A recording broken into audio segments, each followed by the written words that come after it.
You know this was an epic movie when in the theater, people are running the gamut of emotions. They are clapping, they're crying, they're laughing, they're all over the place, okay?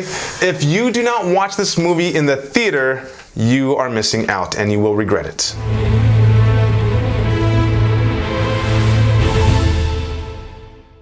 So it's been about a year since the Real Screeners embarked on reviewing films, and just about a year ago we reviewed Avengers Infinity War, and now we're back with Endgame, and we're going to do a spoiler-free review first, and then we're going to go on to do a spoiler review, because this movie has to be discussed at length. So first, let's start with our non-spoiler review. Of course, this movie is directed by the Russo brothers, and it stars Robert Downey Jr., Chris Evans, Chris Hemsworth, Don Cheadle, Scarlett Johansson, every movie star in the universe. I really enjoyed the heck out of this movie. For me, it was such a satisfying conclusion to these Marvel films and the Avengers series.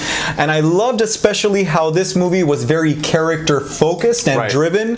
And it really didn't feel like a superhero movie for a long time, because it was very invested in each and every one of these characters.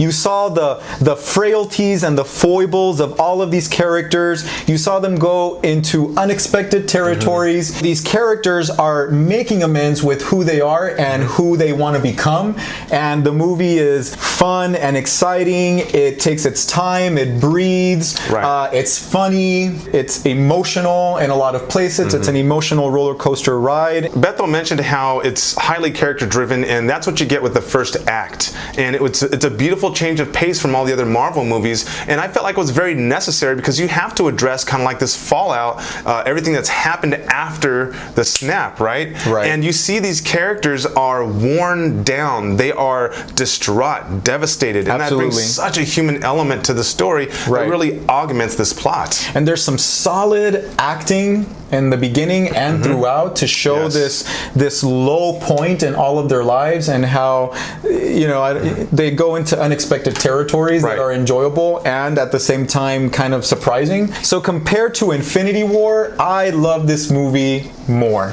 Yeah, I mean, definitely this movie overall is a better narrative than Infinity War. Some people may not like the pacing because they're used to a certain Marvel pace of like action, action, action, right? But I thought this was appropriate. The pacing, like we said, starts off relatively slow, but it gradually crescendos in this movie to a fantastic, mind-blowing third act. Finale. You brought up an excellent point that this movie is a lot more cohesive and streamlined than Infinity War. Infinity War at times felt like it was a little all over the place. But this narrative was smooth, easy to follow, just all quite around organic, enjoyable. right? Yeah, very organic. Yeah.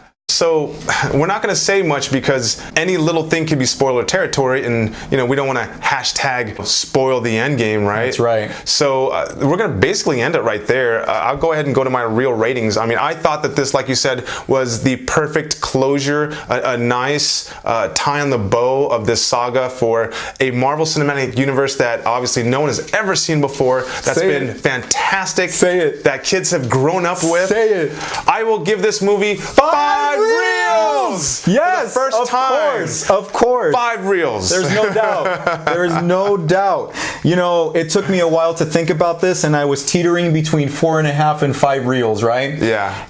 Same here. And the thing is that this is my favorite Marvel film, and it's unlike any other Marvel movie. It's refreshing in so many different ways. It goes into territories that I didn't see coming, and it's a character film, and it's so satisfying in so many different ways. It's funny. It's beautiful. It's beautiful. The it's CGI, emotional. Choreography. It's about family in many different ways, and for that reason, I've got to give it 5 reels as well. There you go. So obviously, I'm fanboying like crazy over this movie, but there were a couple things I had issues with that dealt with the plot.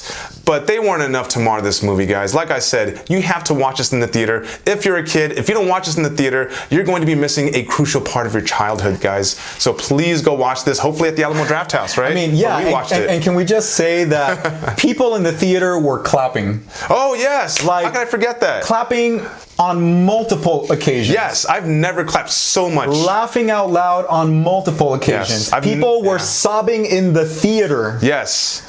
And yeah, it was just great. It was an experience I had never seen before, like with myself and with audience members. It was just electric. I never even felt this with The Force Awakens. So, I mean, guys, 5 reels easy. I think we're done. Go ahead and watch it, like I said, at the Alamo Drafthouse. And we're going to do a spoilers review for this because obviously, how could you not do a spoilers review for this? We just have so much to say. And don't forget to look us up on Facebook. We're at Real Screeners, and Instagram, real.screeners. And if you like our videos, don't forget to hit that subscribe and bell button. And we are coming back for a spoiler review on Endgame.